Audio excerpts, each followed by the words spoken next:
Hi guys, this is going to be a quick one because I have to get on another call here in a minute. I want to talk to you though about sometimes our healing's in a different location. I was talking to someone earlier about, where is it that God, how does God want to do what he wants to do, right? So it's not always about our convenience or any of that kind of thing. But I was looking at 2 Kings 5 about Naaman, and he had leprosy, okay? And there were rivers right by Damascus, right where he was. But the prophet told him, I need for you to go to wash in the river Jordan in order to get your healing. And he went into a rage, it says. He went into a rage. You can read it for yourself. And he wasn't happy with God's direction. It was inconvenient. It was further away. Why couldn't he just wash in the rivers of Damascus? Why does he have to travel? I think it was something like I think it's either 41 miles away or something to the river of the Jordan in order to get his healing. And the reason why he had to do that is because healing was waiting for him there. Okay. So when he went into a rage, he rebelled. He was like, this is ridiculous. This doesn't make sense to me. This doesn't make any, well, he could have gone on and washed in the rivers of, okay. Anyway, sorry. He could have gone ahead and washed there, but it would not have given him his healing. The healing was waiting for him in the River Jordan. Okay. I want us to hear this right now because our healing is waiting for us somewhere. Okay. God has an appointed time and an appointed place for us to be healed. Right now it's rampant in the body. You don't know identity. You don't know who you are. You don't know what, I'm listening to people talk. We don't know our identity. We don't know who we are. We don't know what we're meant to do. We don't know where we're supposed to live. We don't know what our next assignments are. We don't know any of these things. And God's saying, look, I have this. I understand this. I know exactly what I have for you. I am the Alpha and the Omega, the beginning and the end. I've got your whole journey planned out. And what you've got to do is just go with the program. It may inconvenience you, okay? But to go into a rage and have a fit because that's not going to be comforting for us, or it's not going to be something that, it doesn't make any sense. I mean, we ought to just do it this way because it's easier. Well, God never caused us to live an easy life. He's calling us to live a disciplined life and an obedient life. And so if healing is waiting for us somewhere else, then we've got to go where that healing is. We have to go where we can get whole and we can get identity and we can get refocused and readjusted into what he has for us to do. So we are now in this moment of time where God is going, look, there are things coming they're not going to be according to your plan. It's not going to be according to what you think or what you want or how easy it is or any convenience for you. I need to heal you. I want to remove trauma from you and all the stuff that has been going on. I want to bring you out of confusion into perfect peace and into a sound mind. I want to give you the ability to understand my voice, understand my words, and as you go, I will define the reason why I need for you to do this thing at this place, okay?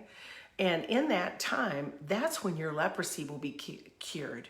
That's when your healing will take place. That's when you will wash and you will become a new person. Are you following me? That's when you will wash in, you will become a new person. There isn't any reason for us to continue going down a pathway that is not even going to benefit us in the future. So I want to encourage you with that. I'm going to do a little bit better teaching on this in a little while. I have a thing I have to get on right now, but I just want you to realize that, we're in a time now where we've never been before.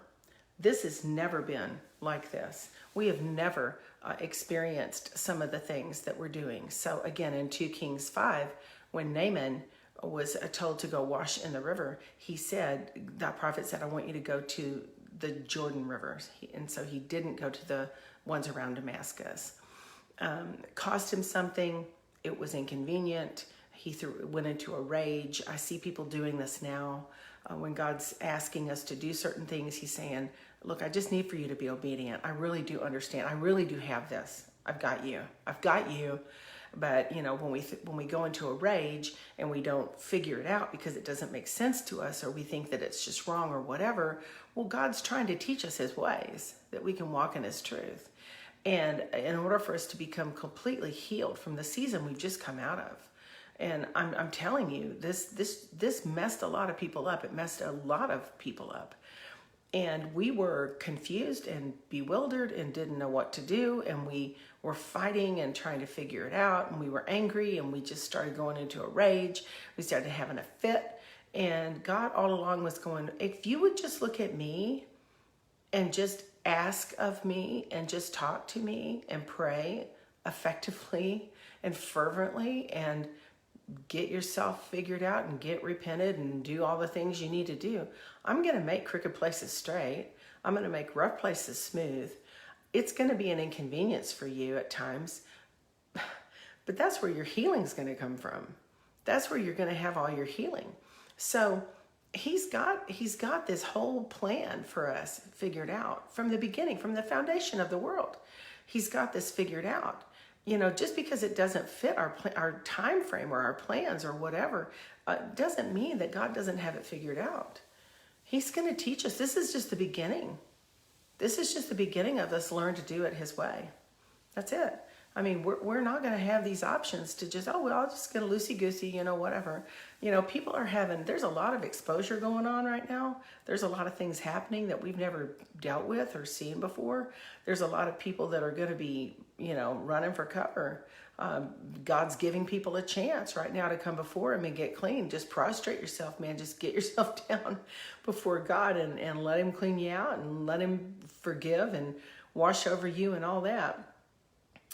Main thing is stay humble, stay teachable, let God do this, let him do his thing, let him direct you with his eye. He's going to counsel you with his eye. And it's not always going to make sense to us. His ways haven't always made sense to us anyway. So we've got to begin to realize that we're in a season where, we have to trust whatever he tells us to do. If he's telling you to stay, stay. If he's telling you to pray, pray. If he's telling you to worship, worship. If he's telling you to go out, go out. If he's telling you to get equipped, get equipped. If he's telling you to come into your position. Some of you, honestly, just prophetically, I'm going to tell you, some of you have been sitting around in a church waiting for somebody to notice you. Well, nobody's going to notice you. God notices you. And he's going to give you opportunities. You need to take opportunities. If you're a teacher, you need to be teaching. If you're an evangelist, you need to be giving yourself to strategies and ways of reaching people outside the church, who are desperate to hear. If you are a pastor, you need to pastor. You may be pastoring a home group, for all you know.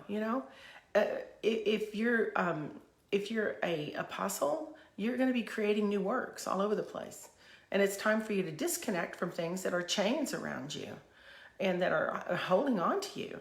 And you just need to let go of those things and begin to be apostle. Go and create works all over the place. That's what happens. And if you've seen Jesus, it's in the book of Acts, the qualifications for an apostle. If you've seen Jesus and you create works and different things all around, and you go about all over the place, then it's a qualification for an apostle.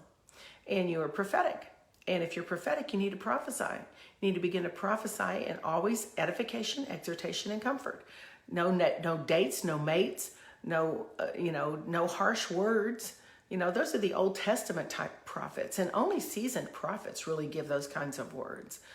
And so, you have a gift of prophecy, and then you have an office of a prophet. If you're an office of a prophet, well, then you've got more responsibility and weight on you, but you're also tempered. Another thing I want to tell you is that you don't realize the kind of walk and fire and testing and trials and tribulations and things that you've had to overcome, things that you've had to walk through when nobody saw you. Nobody saw you go through the hard stuff. Nobody saw you when you were struggling and you were crying out to God and you were asking him and you were pouring your heart out and you knew this is your whole life was submitted to him. Nobody saw you do that. But what you did is you gained strength in your walk. And you begin to rise up into the place that God has for you all along. So that when you stand in that place, you're not going to waver. You're not going to faint. You're not going to fall back because you've got strength, man. You've got iron up your back because of the tough stuff you had to go through. And it was a season of preparation and training. There's no strength that doesn't come without refining, period. And I get it. Some people are, we're just I'm just a new prophet and I'm going to, well, yeah, okay. But you need to learn from the old people. You need to learn from the ones that went before you and all the stuff they had to go through and all the times when they felt like, I don't even know if I'm in the wilderness. I don't even know if I'm going to get out. But God said, well, in an appointed time, it's a Joseph moment in prison. In an appointed time, I'm going to take you exactly where I need you to go. But when I take you there, you won't be falling. You won't be faltering. You won't be listening to the voice of another. You won't be listening to everyone else. Circumstances won't bother you, won't shake you off your course. And you're going to be able to do what I called you to do in the place that I want you to do it. So, the life of us following Jesus is not a life of convenience. It's a life of sacrifice, and it's a life of us being able to do what we need to do and to go where we need to go and follow the voice of the Holy Spirit and let him refine us and get us ready for the place that he's going to present us. That's the truth. And I can tell you right now that many of the people, the forerunners especially, I'm one, a forerunner. You go out, you don't know what you're doing, you don't know how you're fixing to do, you don't know what you're going to be doing when you get out there.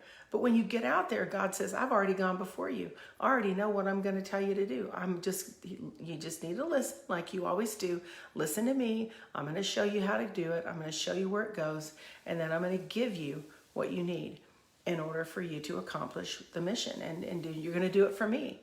And you're going to be my vessel. You're going to be my expression. You're going to be my aroma of me in every place you go. And you won't be taken off. You will not fall and you won't falter by people coming against you, words. And I had people stand in line to tell me I can't do what I'm doing right now. That's why when I wrote the book, Words That Work, this is my gold, man. This is my gold. And I wasn't going to give it out because I thought, I don't know what am I doing? I'm just giving this stuff out to people and are they going to use it? Are they going to listen to it? Are they going to glean from it? Are they going to realize that this is just my story, right? But it also ripples out into other places and it works. It works. And then the dream thing, when I raised up all those dream teams to go all those places, which I'm getting ready to do again, by the way, we had so many God encounters. It was ridiculous how many God encounters we had. And God was saying, raise up the dream teams. I'm getting ready to raise up dream teams again.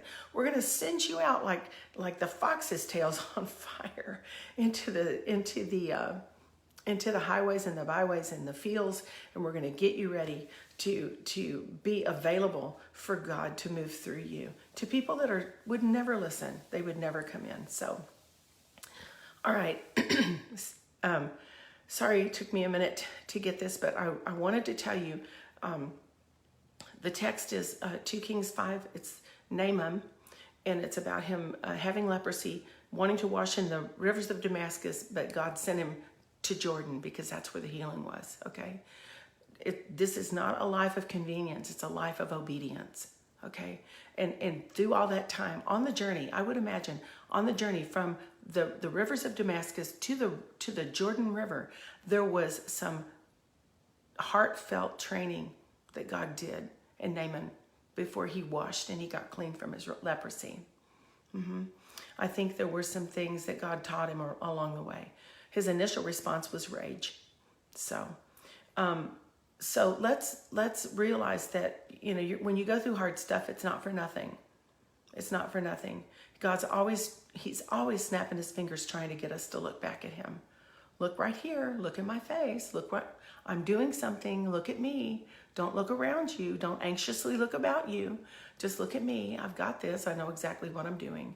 So we got to let him do what he needs to do in us, okay? He's getting ready to make some major adjustments. There's going to be some people that will not be visible anymore, and there will be people that were hidden that are coming up to the forefront. So, and they've been tried by fire. They've been in the fiery furnace, and they've been out in the wilderness, and they've been gleaning the fields. And I'm just telling you, it's going to be an incredible day. And there's going to be a lot of people that are going to come to Jesus, and they're going to need your wisdom.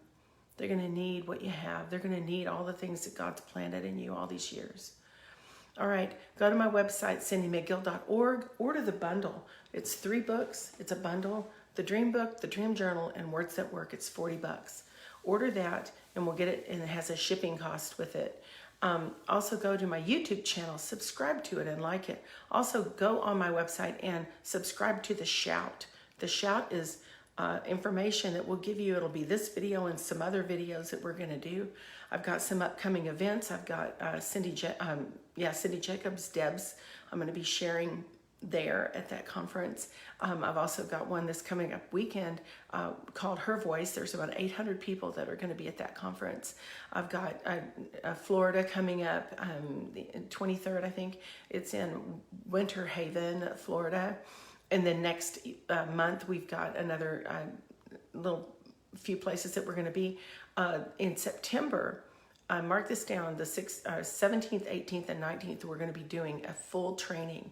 It's going to be in Dallas. We'll do a full training on dreams, on getting your God-given identity, on giving you everything you need in order to accomplish your mission, and to train you how to reach others. We're going to do a lot of activation. It's going to be well worth it. So I'm going to get that information. We're creating it now. We're getting the place secured. It was the Dallas Deluge, but now it's going to be a full day training. I'm talking, you're going to come away a different person from this training that we do. Okay. So, all right, I got to get on this other call. I love you guys. CindyMcGill.org. Make sure and like everything, sign up everything, go to the Charisma, download that, and we will get you going. All right, God bless you. Bye.